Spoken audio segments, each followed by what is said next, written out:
What happens when a peaceful Lego town turns into a zombie nightmare? Let's dive into an adventure full of bricks, laughs, and unexpected twists. Once upon a time in a lively Lego town, everything was just perfect.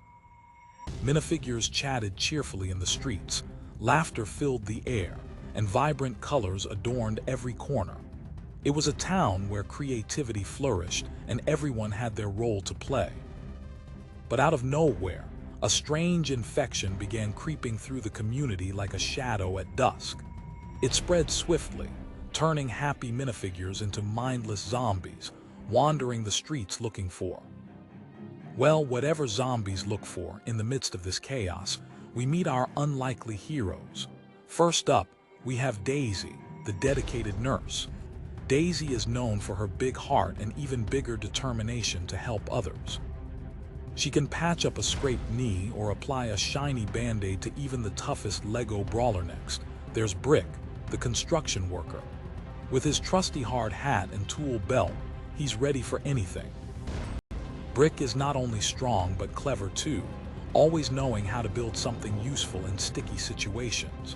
Whether it's a barricade of bricks or a nifty escape route, Brick's got the right tools at hand.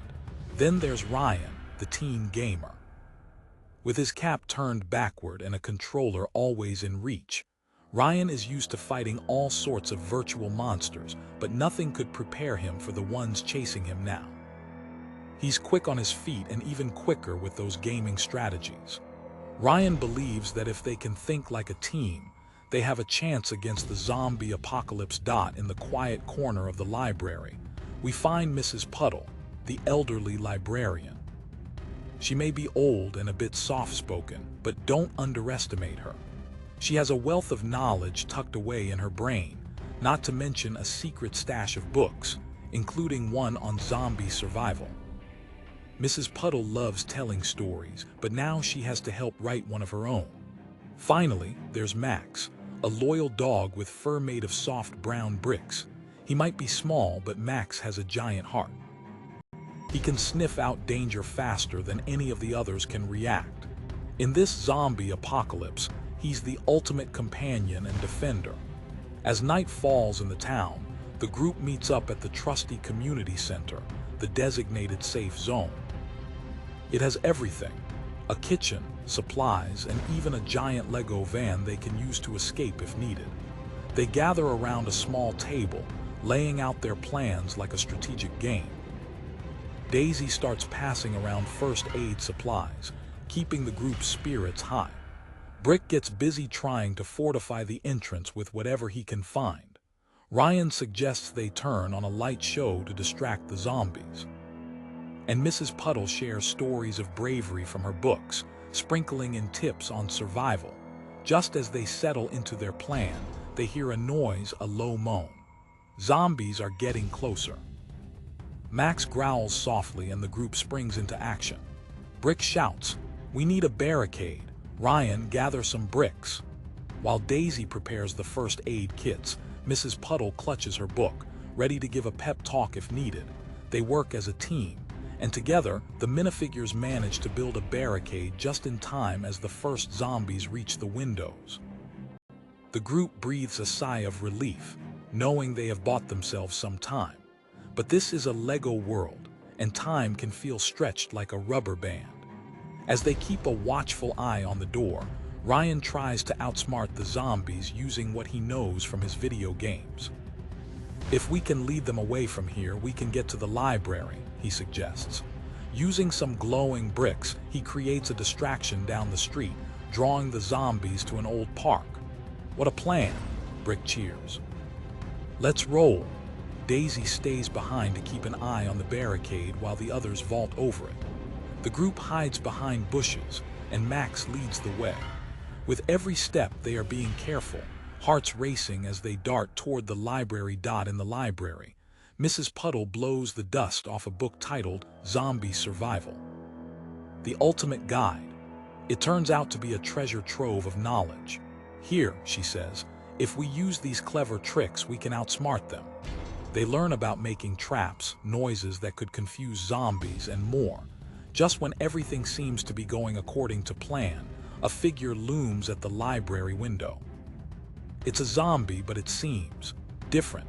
It has an old, worn-out medical uniform, a nurse. "No," Daisy gasps. "That was my colleague, Dr. Green." They all huddle around, horror-struck, realizing that even their safe zone might not be truly safe. What if more of their friends have turned? The fear is palpable, but Mrs. Puddle reminds them of their mission. "If we stick together, we can save those who still can be saved," she says with unwavering confidence fueled by resolve. The group decides to explore the town and see if anyone needs rescuing. Brick starts building a contraption to create a loud noise that can lure the zombies away. Ryan helps by setting small traps around to capture any that get too close. As they venture out, every street corner is a scene from a nightmare. Zombies shamble along, but our group remains stealthy, their hearts beating in rhythm with the rhythm of survival. After narrowly avoiding a horde of zombies, they hear a voice calling out for help from the bank. They rush over and find a few more survivors crying out from behind a large, dust-covered vault. Together with the new survivors, they come up with a plan. Everyone jumps into action, building, strategizing, and honing their skills. This new alliance breathes renewed hope into the group, and they realize that in unity they find strength. After several daring rescues, the group learns what makes zombies tick, or rather, what makes them not tick. They create distractions using colorful Lego bricks to maneuver them away from survivors. They become experts in trapping and tricking, using their Lego skills in real life, proving that their training in creativity and teamwork truly does pay off. But then, just as they hope to settle down in a new temporary safe zone, they realize something shocking. The zombies are not just mindless creatures, they are evolving. The once slow, clumsy zombies are beginning to strategize. These mini monsters band together, making the situation even trickier. Our heroes must outsmart this new breed while safeguarding their new friends. It's a race against time, with every twist sending shivers down their spines.